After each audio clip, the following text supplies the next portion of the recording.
Hola, espero que estén bien. Voy a hablar de forma informal, casual, un poquito sobre lo que es la utilización de la inteligencia para los cuerpos policiales y de seguridad nacional en países en desarrollo, o Latinoamérica en este caso.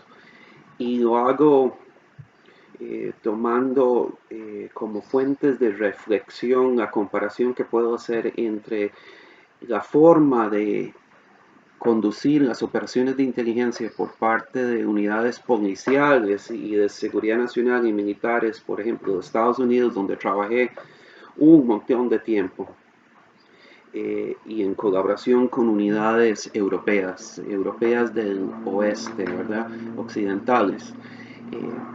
Y la comparación que hago con expertos de inteligencia muy inteligentes, muy desarrollados en las últimas metodologías de inteligencia de Latinoamérica. Y mi reflexión es en torno a el problema de la limitación de recursos y de entendimiento de procesos de inteligencia que a veces afectan la capacidad de aquellos que tienen interés estratégico y operacional de entender sus áreas de responsabilidad. Lo que sí he notado es que hay una tendencia que muchos que están en el ambiente estratégico de inteligencia eh, obtienen información de fuentes de inteligencia táctica y operacional que está muy fuertemente desarrollada solo por la inteligencia humana. ¿Qué es inteligencia humana? Es el agente, es la información obtenida por medio de la recolección en el campo producto de interacción humana, es decir, un oficial de inteligencia policial, un oficial encubierto, un oficial de inteligencia militar o de seguridad nacional va y hace su trabajo en el campo. Definitivamente ese es el método que ha tenido predominancia a través de la historia y también subjetivamente ha tenido predominancia en cuerpos de inteligencia, inclusive en Estados Unidos y en Europa. Sin embargo, también tenemos inteligencia electrónica, tenemos inteligencia financiera, de fuentes abiertas y un montón de otros tipos, geo, geográfica, satelital, un montón. Y lo importante es que hay que rescatar el hecho de que la fuente o el proceso de recolección de información no puede eh, limitarse solo a ser humano o de intervención de comunicaciones, inteligencia electrónica. Hay otras cosas que hacer. Y cuando no se utilizan, lo que se hace es quitar piezas de un rompecabezas y el panorama que se obtiene no es muy bueno. Ahora, sí voy a hacer distinción. La inteligencia desarrollada en Latinoamérica a nivel táctico generalmente es muy bueno y a nivel operacional, donde está fallando mucho inteligencias a nivel estratégico, operacional, ese área gris entre los dos. ¿Por qué? Porque muchos de los que están involucrados en inteligencia estratégica, ¿verdad? Por ejemplo, a nivel policial, que utilizan esta inteligencia para formular estrategias de control del crimen y decir cuál paradigma policial utilizar para controlar o combatir el crimen, está basado en fuentes incompletas, ¿verdad? No usan el amplio espectro de recursos de inteligencia, ¿verdad? O usan solamente información anecdótica obtenida por medio de la investigación en la inteligencia táctica y eso lo elevan como una inferencia, ¿verdad? Con problemas lógicos muy grandes. Hay que entender que en la información con la cual se trabaja en el mundo de inteligencia tiene cuatro características básicas. Es incompleta, ¿verdad? Es información oscurecida o velada por las redes ilícitas. Es información que, eh, que está cambiando, es dinámica, ¿verdad? y es información imperfecta.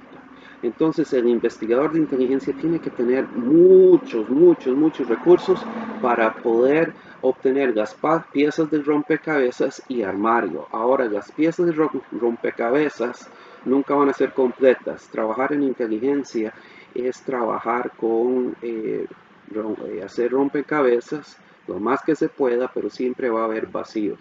Y ahí es donde está la capacidad del analista, del pensador de inteligencia, de hacer las inferencias adecuadas, ¿verdad?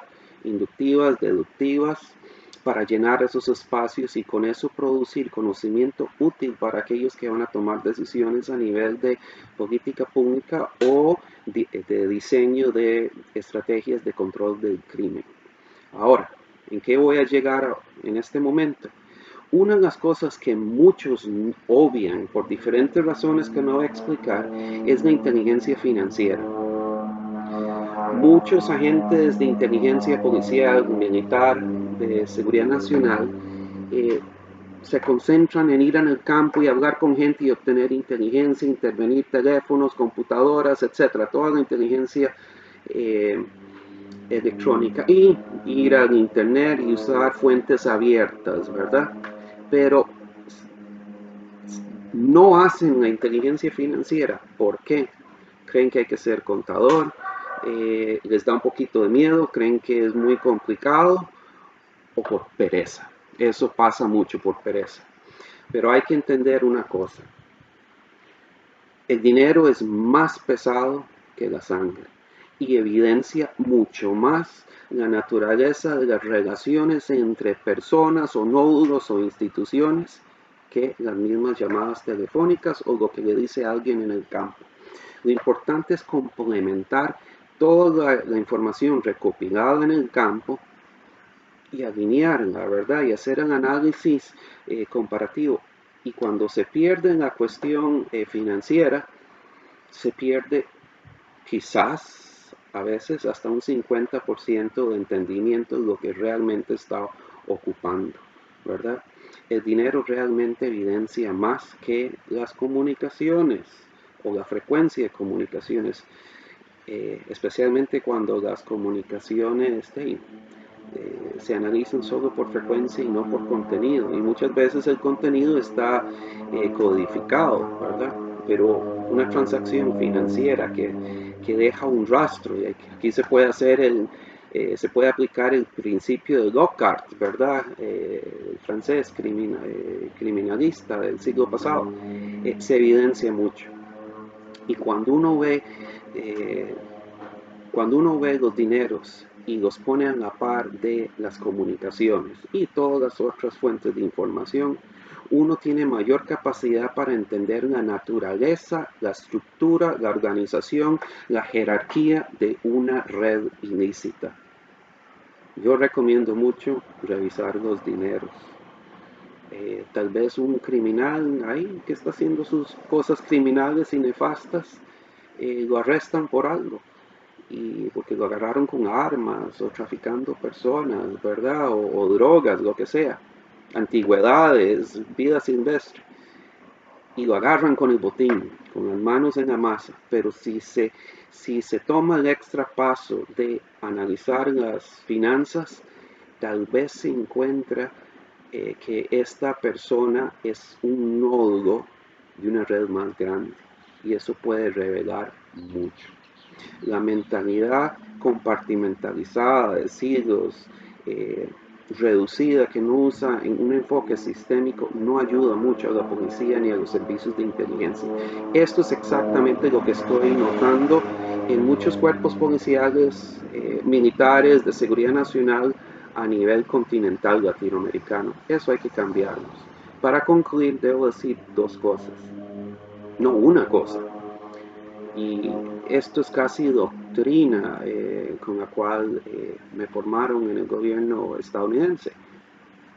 Toda organización ilícita o criminales es vulnerable, susceptible a la acción gubernamental cuando hace dos cosas: comunicarse